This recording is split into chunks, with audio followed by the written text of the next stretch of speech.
নামাজ আল্লাহ আমাদেরকে দিছেন, কিন্তু যতজনই শুনছেন নামাজ আমাদেরকে দিছেন, সবাই বলছে পড়বে কি কইরা, তাও 50 ওয়াক্ত কি করে পড়বে এরা? তো মুসা আলাইহিস সালাম আমাদের নবীজিকে বইলা কয়া কমাইতে বলছেন, কমায় নিয়ে আসেন। তা আমাদের নবীজির কথা বুঝে আসছে, উনি যা কমাইতে কমাইতে 5-এ নিয়ে আসছেন। যখন 5-এ আনছেন তখনও উনি বলতেছিল 5 ওয়াক্ত পড়বে না, আপনার উম্মত পড়তে পারবে না, 5 ওয়াক্ত পড়বে না, আপনি আবার কমায় নিয়ে আসেন।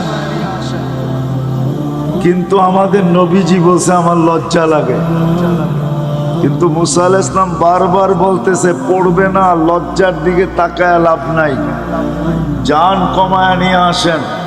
আপনার উম্মত 5 ওয়াক্ত পড়তে পারবে না, আমি তো 2 ওয়াক্ত পড়াইতে পারি নাই, আপনার উম্মত 5 ওয়াক্ত পড়বে কি করে? কমায় নিয়ে আসেন।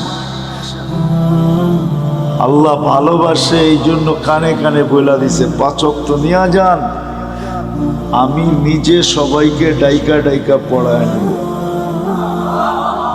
এই জন্যই কিন্তু আল্লাহ ডাইকা ডাইকা পড়ায় আমাদের, যদিও আমরা পড়ি না।